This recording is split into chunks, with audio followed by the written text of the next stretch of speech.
우리나라가 개발 중인 KF-21 보람의 전투기에 레이저 무기를 장착해야 한다는 의견이 제시됐다. 전경대 국방부 국방정보본부 중령은 11일 공군회관에서 열린 에어로스페이스 컨퍼런스 2021 행사를 앞두고 6세대 전투기 개발 전망과 한국군 적용 방안이라는 발표문을 통해 6세대 전투기 도입 전의 전력 공백 방지를 위해 레이저 무기를 KF-21 전투기에 장착하는 등 단계적 전력 증강 사업이 필요하다고 견해를 밝혔다. 전 중령은 6세대 전투기에 장착된 레이저 무기는 초속 30만 km의 속도로 공격하므로 대응이 불가능하다. 또 중력 영향 없이 직진하므로 운동력 학적 탄도 계산이 불필요하다며 수킬로미터 박직경 10cm 표적을 요격하는 초정밀 타격이 가능하다.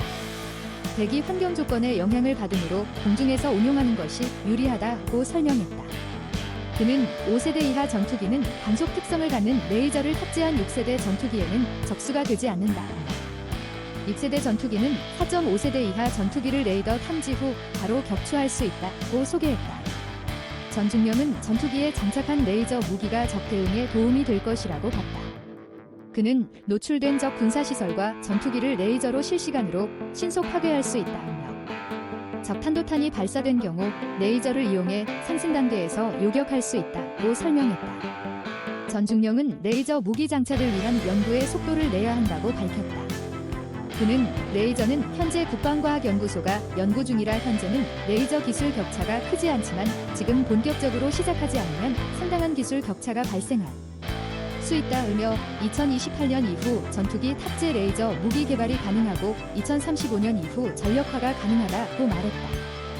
2일 두산중공업 KF-21 전투기의 3D 프린팅 기술로 부품 공급. 두산중공업은 최초의 국산 전투기 KF-21 한국형 전투기에 3D 프린팅 기술로 제작한 부품을 공급했다고 13일 밝혔다.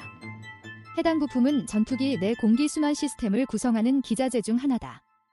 최근 출고식에서 공개된 KF-21 제1호기에 장착된 것을 포함해 시제기 2에서 6호기에도 공급할 예정이다. 두산중공업은 지난 2019년 한국항공우주산업과 항공용 소재 단조 및 3D 프린팅 공정 기술 국산화 협력에 관한 업무 협약을 맺고 KF-21 전투기 부품의 3D 프린팅 기술을 적용하기 위해 노력해왔다.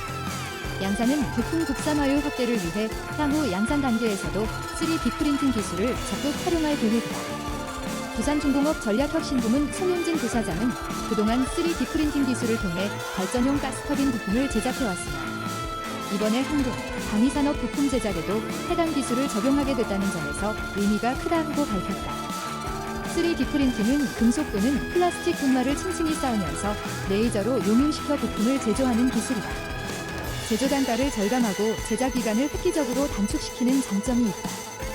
예를 들어 금속 3D 프린터로 가스터빈 연소기 부품을 만들면 기계 가공품에 비해 질소산화물을 40% 이상 저감하고 납기도 20% 이상 단축할 수 있다. 글로벌 3D 프린팅 시장 분석 전문기관인 스마트텍 아날리시스 등에 따르면 금속 3D 프린팅 산업 시장은 2024년 최대 100억 불 규모로 급성장할 것으로 전망된다.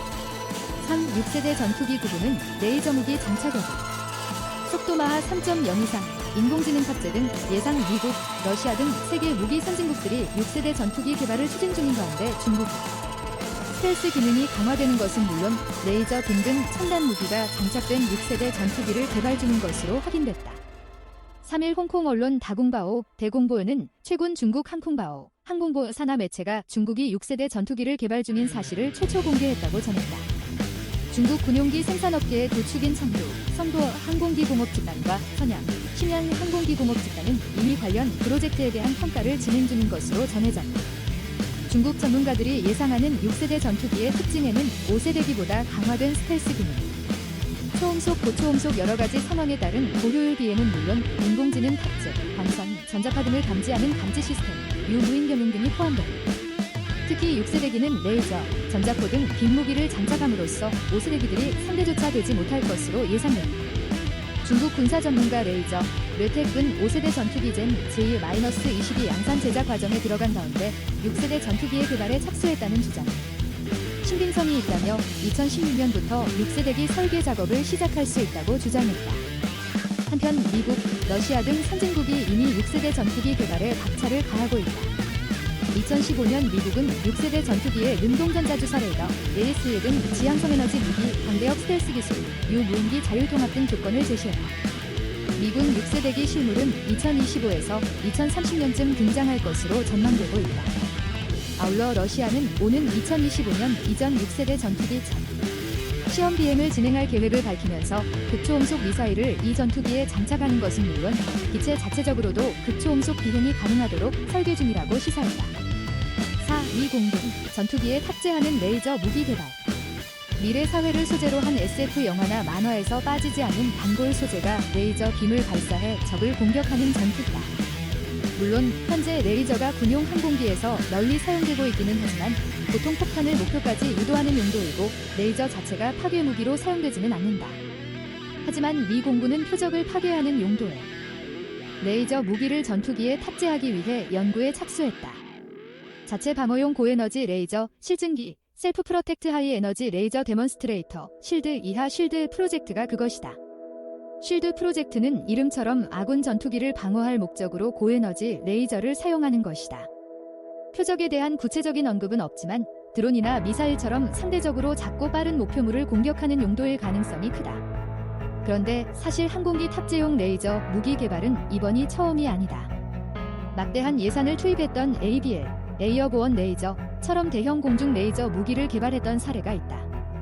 하지만 ABL은 성능이 기대에 미치지 못한 데다 대형 여객기를 개조해야 할 만큼 크고 무거워서 실전 배치는 할 수 없었다. 언뜻 생각하기에는 레이저 무기가 빛의 속도로 적을 공격하는 이상적인 수단인 것 같지만 부피와 무게에 비해 파괴력이 약하다는 단점도 지니고 있다. 따라서 이를 극복하기 위해 소형 전술 레이저 개발에 대한 많은 투자와 개량이 이뤄져 이제 드론처럼 작은 표적에 대한 공격 무기는 실전 배치 단계다. 적의 미사일이나 로켓탄을 막는 방공용 레이저도 상당히 연구가 진행됐다. 하지만 이 레이저 무기들은 모두 지상의 차량이나 함정에서 운용하는 것이고 항공기에 탑재하는 용도는 아니다. 미 공군 연구소 AFRL 에어포어스 리서치 랩은 이를 개발하기 위해 록히드 마틴에 2,630만 달러의 연구비를 지급했다. 목표는 2021년까지 전투기에 탑재할 수 있는 레이저 포를 개발해 실제로 테스트하는 것이다.